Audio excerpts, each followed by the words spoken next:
This mug is a total lie. I'm not even an aunt or the best. But I can be your bae if you subscribe to the channel. That's not true at all. Let's not encourage that. Anyways, let's get away from that and into the video. So today we're talking about You. And I don't mean you the person, I mean the hit Netflix series based on the book You. Obviously, before we get too far into this, spoilers, there's definitely spoilers in this video. If you haven't watched You, if you're not done You season 2, I'm gonna tell you exactly when not to watch past in You season 2, but just, I don't know, finish watching the show and then come back if you care. So You was a massive success for Netflix. The bingeable Stalker show fit perfectly with their release method and the show completely took off. This season even spurned a wave of memes based on this character's inner monologues. And even though I'm about to talk about a lot of the problems that I have with the show and how certain things are portrayed, I still really like it. It's super easy to watch, it keeps you engaged, and it's nowhere near the worst content that Netflix has on its platform. So the show itself centers around Joe, an absolutely obsessive psycho stalker, and his delusional internal ramblings that we're subjected to as he violently stalks women and masturbates while watching them through their windows. Because contrary to popular belief, romance is not, in fact, dead. So the show's actually based on a book that I stumbled upon during one of my many trips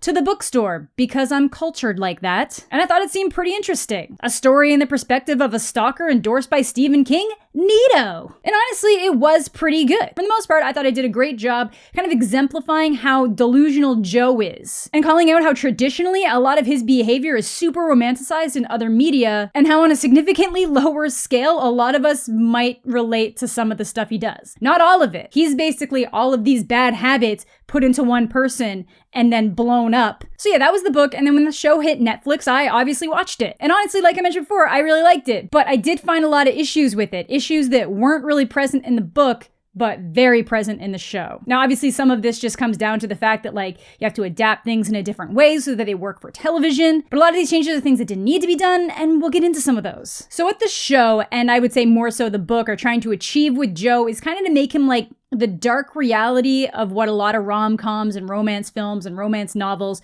put forward to their audience that everyone just kind of immediately takes at face value and they think, wow, imagine having someone like that. And I think a great example here would be Edward Cullen from the Twilight series. So this guy is totally obsessed with Bella. And it's honestly at a violent level because when we're introduced to him as a character, he literally can't restrain himself near her because he wants her blood so badly. And then he ultimately turns that, you know, murderous feeling into love, literally becoming the personification of, I love you so much, I want to kill you. And I'm literally addicted to you. Your scent, it's like a drug to me.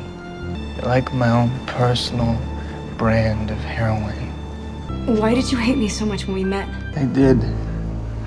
Only for making me want you so badly. Even without all that, Edward is constantly following Bella around, reading people around her minds, breaking into her bedroom to watch her sleep. Like, Brightburn pulled this, and it was weird and creepy, and the girl was creeped out. But in Twilight, it's romantic, because Edward is just so cute. But in reality, it would be terrifying if you knew that someone was watching you sleep that you had not let in to your home. And again, people just ignore how terrifying that would be in real life because, oh my God, Edward's so cute and he doesn't like anybody, but he took special interest in me and that makes me feel so special. And he's a vampire, so it's so cool. And I know I'm ragging on Twilight here, but y'all know I love Twilight. But it's not just Twilight, obviously, that uses this kind of stuff. I'm just using that as like a prime example of something that just kind of like blew up. You also see it with what was originally Twilight fan fiction turned into some weird and healthy shit, 50 Shades of Grey. Except that movie does a bunch of other weird stuff to try to make it seem normal that Christians acting that way. Also, if you guys want a reacts to 50 Shades, let me know, because I'm down for that. But Joe's kind of the counter to that kind of behavior. We realize it's weird that he follows these girls around. We realize it's weird that he's breaking into their homes, stealing their phones, going through their personal records. We know it's toxic and unhealthy behavior. But in fiction, we're usually so quick to just dismiss a lot of this kind of behavior if it's shown to us and given to us through a romantic lens. Even if it's just the, he meant well kind of way. And this show's kind of trying to subvert that by putting us in Joe's position and hearing him go through his insane rambling, but they kind of handle it weird at some points. So Joe's basically an amalgamation of all of these different romanticized characters who are actually super unhealthy, but people still kind of just give a pass for, and then add in like the entire idea that like, oh, if you work hard enough, you're gonna get the girl because you deserve her, and that no matter what you do, as long as your intentions are pure and it's just for their benefit, it's okay that you did all of these crazy, insane, toxic things. And we see this in the show and the book. He genuinely believes he's operating as a true romantic. He'll even call out other people's behavior that's similar to his, but nowhere near as bad, totally devoid of the self-awareness that he's the biggest weirdo of them all, which is something that you also see in a lot of real people who pull these kinds of stunts, obviously to a lesser level, a lot of lack of self-awareness. And the actors and the showrunners acknowledge that intent, and they'll tell you that that's pretty much the intent of the character, what the show's trying to do, what the book was trying to do, but the show can really derail that idea a lot of the times just by presenting us with situations where it seems like Joe kind of has a moral code and a desire to protect those that can't protect themselves, and he just ends up in all these horrible situations. It's terrible, but when in reality,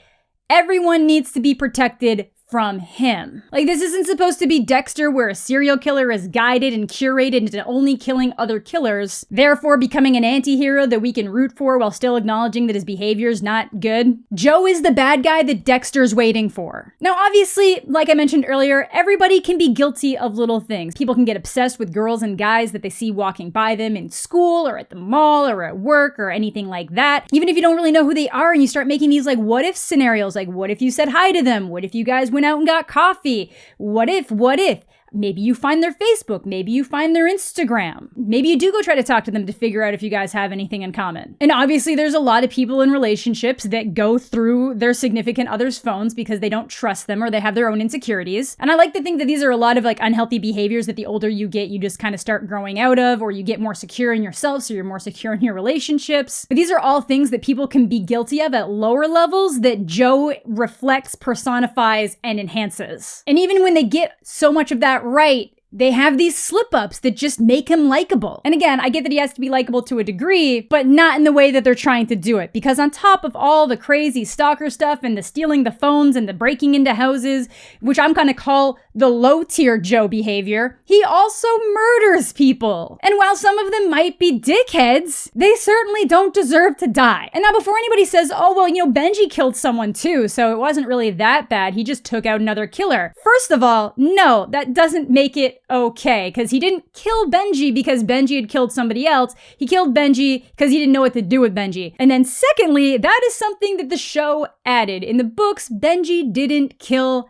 anyone. He just got kidnapped by Joe. And while again, he was a dickhead, he did not deserve to die. And they do the same thing with Peach. In the book, he just flat out kills her to get her out of the way. And then in the show, it switches that to a showdown between the two of them where Joe kind of has the benefit of self-defense. Both of these are really weird changes that make Joe seem more like a victim of circumstance and necessity for self-preservation than the reality of the matter that he's just insane. So as much as they're trying to express the fact that he's like the amalgamation of all these really unhealthy ideologies and tropes and romantic things that we see in media, there's so much they put in the show that counters that. And one of the things the show has added that was not in the books that perfectly captures what I'm trying to say here is the adding of these damn kids. So season 1 added a character named Paco, who was a boy who lived in the same apartment complex as Joe, whose mom was being beat by her boyfriend. So Paco's frequently turning to Joe for guidance. Joe lends him books and tries to offer him safe places to hide out when his mom's getting beat on.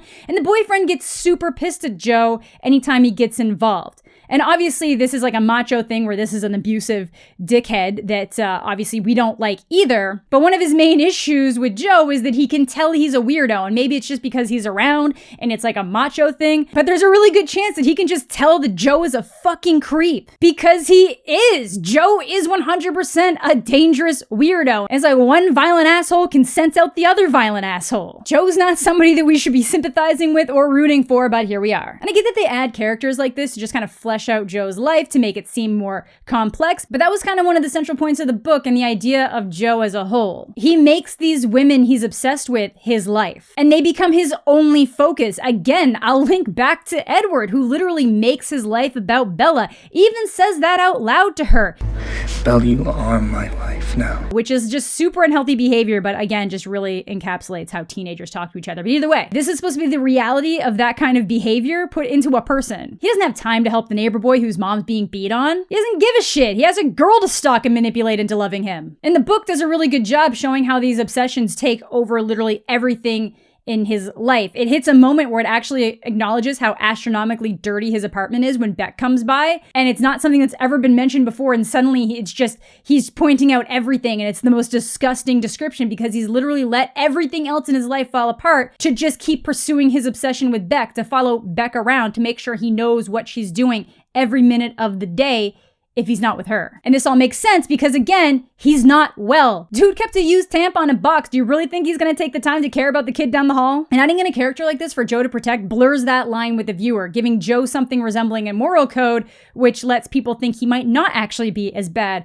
as he in fact is. He's a good guy, and he's gotta protect the kid and teach him how to grow up and be a good person. Amazing. And again, this is repeated in the second season when they give Delilah a kid sister, who is just running around LA at the tender age of 15. And in this season, it amps it up even more. Joe literally has like this internal debate with himself as to whether or not it's his duty to protect her, as if that's something that he would really struggle with. Who is protecting her? No, she is not my problem.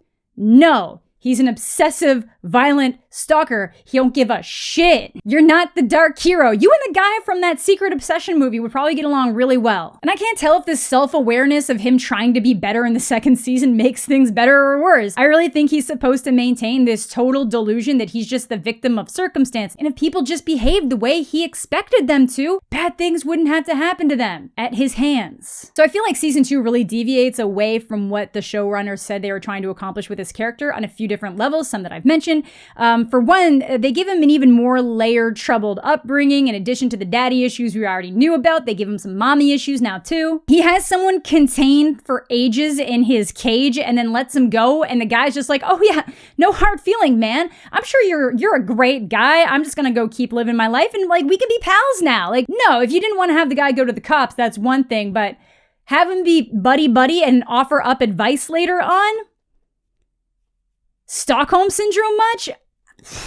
It's one thing for the character who's delusional to have his own delusions that he's a good person. You don't need actual people to validate those delusions for him. And then I think on a bigger level, we get issues with the love interest, Love. So it hits the reveal moment that, hey, not only is Love gonna be okay with the fact that you're a murderer, she is too! And Love being a killer kind of undermines everything the show said it was going for. I like the way they handle it in the book, but in the show, they basically make her the female version of Joe. And the best part about that is that, like, the second she shows her hand, he's just like, oh, hell nah, you crazy! Which I did like. But the good thing there is that her being that way completely countered everything that he had built her up to be in his mind. And we all know that when things don't go the way Joe thinks they are in his head, things are not good for Joe. In the book, when Love finds out, she ends up being okay with everything, but it's because she kind of believes Joe's version of where in his mind it did become like just a matter of necessity and not necessarily something that he wanted to do. She's not also a killer. This is at least supposed to point out how absolutely ridiculous it is that people can find that whole idea super romantic, that someone will do anything for the person that they love, to be with the person that they love. She kind of has to be another one of those exaggerated characters, whereas I think what made the first season so great is that Beck is just a normal person that finds everything he did super weird and crazy, because it's absolutely insane. He does not deserve to be a free man. And Beck herself is a flawed character that Joe puts all of these ideals and characteristics and beliefs and expectations on who she is and who she's supposed to be. rather than wanting to see who she really is. But Beck's constantly showing us exactly who she is, and she's very normal. She has regular struggles. She's not perfect. She has procrastination issues. Like, she's so normal that one of the common complaints is that she's too average and maybe boring, but you kind of needed that. You kind of needed to have somebody who didn't have one of those special quirks that for some reason just attracted everyone around them to that one person. This is just a normal person living their life that some obsessed weirdo decided to focus in on, and it literally destroyed her life, which to lesser extent, and sometimes to that full extent, happens every single day because she's normal. She's not trying to portray herself as anything else. It's Joe that chooses to put her on the pedestal, and it's Joe that gets angry when she doesn't fall in line with what he expects. But yeah, those are just kind of some of my thoughts on You. Let me know what you guys are thinking down below. If you've watched the show, do you like it? Do you have some of the same issues? Let's get the discussion going. I hope you're all having a fantastic day, and we'll catch you all later.